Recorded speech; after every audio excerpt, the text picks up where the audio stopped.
I have now been smoke-free for almost 2 years. I was a chain smoker. At least every 30 minutes I would get the urge to have a cigarette. Yet, after just 2 months the worst part was over. I began to live without having to permanently think about cigarettes or be at the mercy of my addiction. However, unfortunately, a smoking career is not something which you ever fully overcome. That is something which you should, or rather, must be aware of. Relapses can occur even after many years. A smoke-free life means constantly working on freeing oneself from one's addiction, acquiring constructive habits and going through life with mindfulness while being convinced of the benefits of a smoke-free life. In the following I will reveal the effort and attitude which allowed me to successfully quit smoking. I had previously tried dozens of times to quit and had taken countless notes on my reasons for doing so. It would be a source of delight for me if readers of this blog managed to find their own personal reasons for being smoke-free in the course of reading this article. It is worth it. In my opinion, a life without tobacco is a happier life. Dealing with relapses when attempting to quit smoking. I began with a classic smoking cessation book from Alan Carr, in which repetition plays a large role. After reading this book, it became clear to me that in no time one single cigarette can lead you back into the nicotine trap. After quitting smoking, it is extremely important to avoid all nicotine products for at least 3 weeks. The name of the game is to avoid stress as well as social occasions with friends and acquaintances who smoke. Depending on one's willpower, it is also advisable to forego the beloved coffee breaks where cigarettes traditionally played an important role. In my case, I finally managed to make it through a whole month smoke-free after having previously tried around 10 times. In order to achieve this, it is key to stay motivated. It is helpful to know that many others have tried and failed over and over again before finally being successful. For me personally, a book on smoking cessation offered me the greatest aid in establishing the resolute will to quit smoking. If the first book you come across on the topic does not bring you the success you desire, then try out one of the many other available ones. It is likely that in one of these you will find the tip which speaks to you or provides the necessary attitude for leading a smoke-free life. It is highly recommendable to take part in a support group. The more time you invest in your attempt to quit smoking, the more reason you will have, and the more motivated you will be, to not smoke anymore. It is important to be aware of the fact that there are many wonderful alternative ways to spend one's time than smoking. I currently prefer to spend my time writing. And so after having written an article, a chapter of a book or an email, I take the time to reflect on how much more valuable these activities are than smoking. A short list of cigarette alternatives. An exciting chapter of an audiobook. A short walk in the fresh air, ideally accompanied by a pleasant conversation with a friend.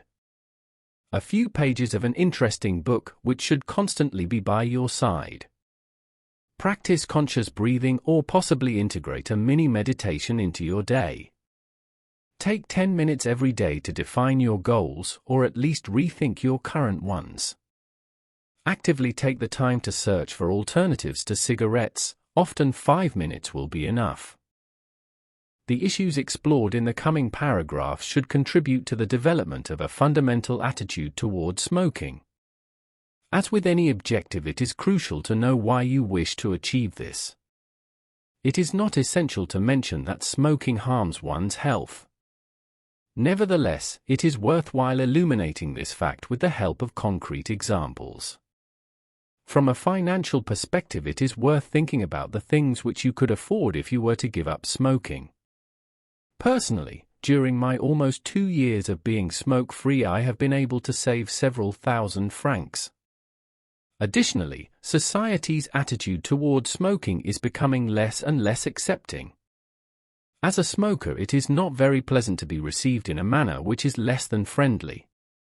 The reduced physical capabilities of smokers become more and more noticeable as one gets older and can become a burden. The following considerations may offer aid to those attempting to quit smoking for good. Increased risk of cancer and heart attack. After just 2 years of being smoke-free, this risk is lowered. Oxygen consumption of the lungs is improved after just a few months. Physical activities, exercise, and hikes become easier. One's financial situation is improved. As family members or colleagues, smokers are bad role models. Is that desired? You gain time and every relationship which you have is improved. You smell better. Smokers can often be recognized from their bad breath and yellow teeth. The risk of gum disease and premature loss of teeth is reduced.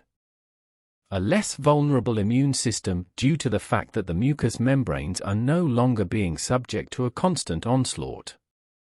As a result of the improved sense of smell and more awakened taste buds, meals taste better. Having improved circulation has many advantages, such as the fact that cognitive faculties are enhanced. When combined with exercise, one feels cognitively more agile and fresh. Is it really all that difficult to give up smoking?